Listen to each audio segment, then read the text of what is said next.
ഞാൻ ഡോക്ടർ ജയരാമൻ. നിങ്ങളെല്ലാവരും ഇപ്പോൾ സാധാരണ ഒരു പ്രസവം കഴിഞ്ഞാൽ കുട്ടികൾക്ക് വളരെ സാധാരണമായിട്ട് ചെയ്യുന്നൊരു ടെസ്റ്റാണ് കേൾവി പരിശോധന.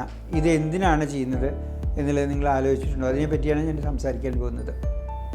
നമ്മൾ ഒരു കുട്ടി ജനിച്ചു കഴിഞ്ഞാൽ ചെയ്യുന്ന ന്യൂ ബോൺ സ്ക്രീനിങ് എന്ന് പറയും. അതായത് കാര്യമായ എന്തെങ്കിലും അസുഖങ്ങളുണ്ടോ, അതായത് നമുക്ക് പ്രോഗ്രസ് ചെയ്യുന്നത് പ്രിവെൻറ്റ് ചെയ്യാനായിട്ടോ നേരത്തെ നിർണ്ണയിക്കുന്നത് വഴി അതിന് ആ കുട്ടിയുടെ ജീവിതത്തിൽ വളരെ ഗണ്യമായ മാറ്റങ്ങൾ ഉണ്ടാക്കാൻ പറ്റുന്നതുമായിട്ടുള്ള അസുഖങ്ങൾ എന്തെങ്കിലും ഉണ്ടോ എന്ന് നോക്കുന്നതിനുള്ളൊരു പ്രോസസ്സിനാണ് നമ്മൾ സാധാരണ ന്യൂ ബോൺ സ്ക്രീനിങ് എന്ന് പറയാറ്.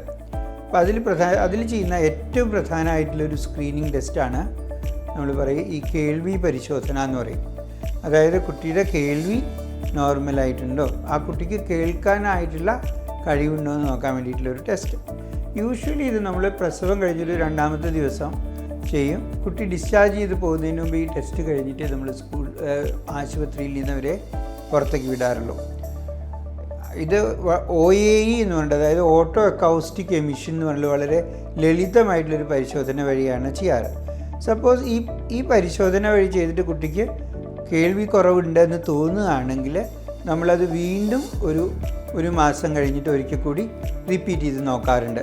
അത് ആ പ്രാവശ്യവും അത് ശരിയായിട്ടില്ല എന്നുണ്ടെങ്കിൽ സാധാരണ 3 മാസത്തിലും അതിന് മുമ്പ് 6 മാസത്തിലുമായിട്ട് 2-3 പ്രാവശ്യം കൂടി ചെയ്തതിന് ശേഷമേ കുട്ടിക്ക് കേൾവിക്കുറവുണ്ട് എന്നുള്ള തീരുമാനത്തിൽ നമ്മൾ എത്താറുള്ളൂ.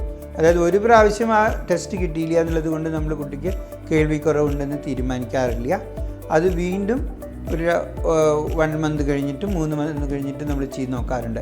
എന്നിട്ട് പിന്നെയും OAE ടെസ്റ്റ് ഫെയിലാവുകയാണെന്നുണ്ടെങ്കിൽ, കുട്ടിക്ക് കുറവാണെന്ന് തോന്നുകയാണെങ്കിൽ പിന്നീട് നമ്മൾ കുറച്ചുകൂടി ഇമ്പോർട്ടൻ്റ് ആയിട്ടുള്ള കുറച്ചുകൂടി കോംപ്ലിക്കേറ്റഡ് ആയിട്ടുള്ള ടെസ്റ്റുകൾ ചെയ്ത് നോക്കിയിട്ട് കുട്ടിക്ക് കേൾവിക്കുറവുണ്ടെന്നുള്ളത് ഉറപ്പാക്കിയതിന് ശേഷം ഒരു 6 മാസത്തിലെങ്കിലും നമ്മൾ ഈ കോക്ലിയർ ഇംപ്ലാന്റോ അല്ലെങ്കിൽ വേണ്ടിയിട്ടുള്ള ശസ്ത്രക്രിയകൾ ചെയ്തിട്ടില്ലെങ്കിൽ ആ കുട്ടിയുടെ കേൾവിയും അതോടൊപ്പം തന്നെ ആ കുട്ടിയുടെ സംസാരശേഷിയും നമുക്ക് വീണ്ടെടുക്കുന്നതിന് വളരെ ബുദ്ധിമുട്ടായിരിക്കും.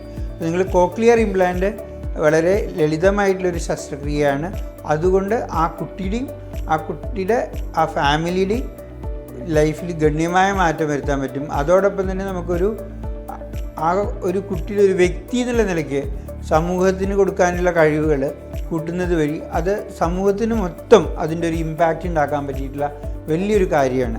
അപ്പോൾ എല്ലാ കുട്ടികളുടെയും പ്രസവിച്ച ഉടനെയുള്ള ഈ OAE ടെസ്റ്റ് ചെയ്യുന്നത് വളരെ നിർബന്ധമാണ്. അത് എത്ര നേരത്തെ നമുക്ക് കേൾവിക്കുറവ് നിർണ്ണയിക്കാൻ പറ്റുമോ അതിനനുസരിച്ച് നേരത്തെ നമുക്കതിൽ ഇടപെടാൻ പറ്റും. അതാണ് അതിൻ്റെ പ്രാധാന്യം. അതിൻ്റെ ഇഫക്റ്റ് ആ കുട്ടിയുടെ ജീവിതകാലം മുഴുവൻ അതിൻ്റെ ഇഫക്റ്റിൽ വ്യത്യാസം വരും. അപ്പോൾ നമ്മൾ 6 മാസത്തിൻ്റെ മുന്നെങ്കിലും ഈ സർജറിക്കുള്ള ഒരുക്കങ്ങൾ തുടങ്ങാനായിട്ട് ഈ നേരത്തെ തന്നെ OAE ചെയ്യുന്നത് വളരെ ഉപകാരപ്രദമായിരിക്കും. ഈ വീഡിയോ നിങ്ങൾക്ക് ഉപകാരപ്രദമായിരിക്കുമെന്ന് വിശ്വസിക്കുന്നു. ഇതുമാതിരി കുട്ടികളുടെ ആരോഗ്യ പ്രശ്നങ്ങളെ പറ്റിയിട്ടുള്ള കൂടുതൽ വീഡിയോകൾക്കായിട്ട് ഞങ്ങളുടെ ചാനൽ ഫോളോ ചെയ്യുക. അതുപോലെ തന്നെ നിങ്ങൾക്ക് സുഹൃത്തുക്കൾക്കും ബന്ധുക്കൾക്കുമായിട്ടത് ഷെയർ ചെയ്യുക.